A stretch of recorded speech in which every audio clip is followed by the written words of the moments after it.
Aujourd'hui, pour Trolib, nous interrogeons Jérôme Fourquet, directeur opinion IFOP. Monsieur Fourquet, dans votre note sur les élections européennes, vous dites que potentiellement ces élections européennes préfigureraient d'un séisme encore plus grand dans le paysage électoral français. Est-ce que vous pouvez nous en dire plus? Est-ce que finalement les départementales de mars 2015 et les régionales de décembre 2015 pourraient avoir une surprise aussi importante dans les élections donc départementales et régionales? Alors il faut être prudent et pas tirer de plans sur la comète en matière électorale. Néanmoins, il y a un certain nombre de grands enseignements qui peuvent être tirés du passé. Le principal, c'est que, contrairement à ce qui a été raconté souvent, le scrutin européen est historiquement un scrutin qui est très défavorable au Front National. Alors ça lui a permis d'émerger sur la scène politique en 1984, mais ce scrutin mis à part, tous les autres scrutins ont été des scrutins relativement mauvais ou mitigés pour le Front National.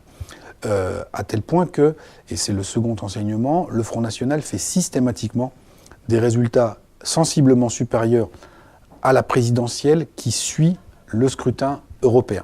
Donc là, en partant d'un étiage de 24%, si on applique cette règle, vous voyez un petit peu à quel niveau on peut arriver, et donc l'ampleur ou la magnitude du séisme électoral qui pourrait nous arriver.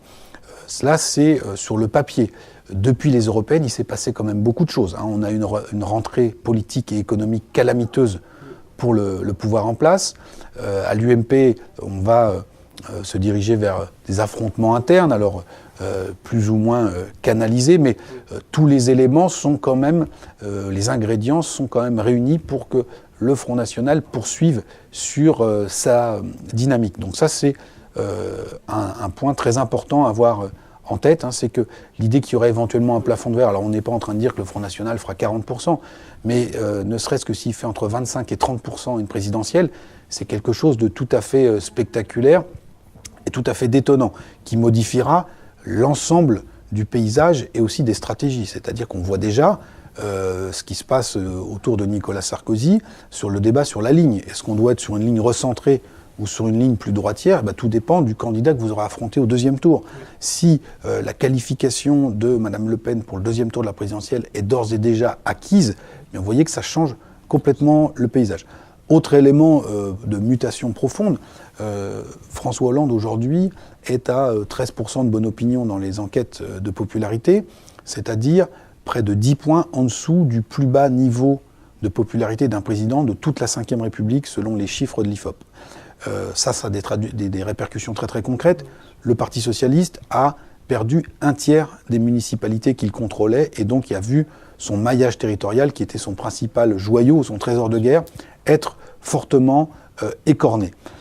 Aux européennes, la liste du Parti socialiste fait moins que celle de Michel Rocard en 1994, qui avait marqué des générations de militants socialistes. Donc là aussi, en termes de séisme, on pourrait avoir un Parti socialiste qui pourrait être éliminé dès le premier tour, comme lors du 21 avril 2002, mais dans des proportions encore plus cinglantes. Donc tout cela nous indique que nous sommes rentrés dans une période de grande incertitude électorale où les cartes sont en train d'être rebattues. Alors l'avenir dira si ce scénario noir ou tout à fait spectaculaire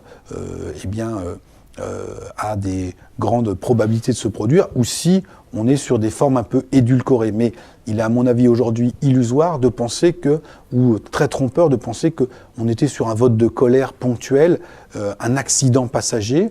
Les choses sont beaucoup plus ancrées. Quand vous regardez les dynamiques sociologiques, les dynamiques territoriales, tout cela vient de très loin. Et il n'y a hélas aujourd'hui pas forcément d'ingrédients qui nous laissent à penser que les choses pourraient être amenées à changer dans les mois qui viennent. Merci beaucoup, Jérôme Fourquet, pour votre analyse. Merci.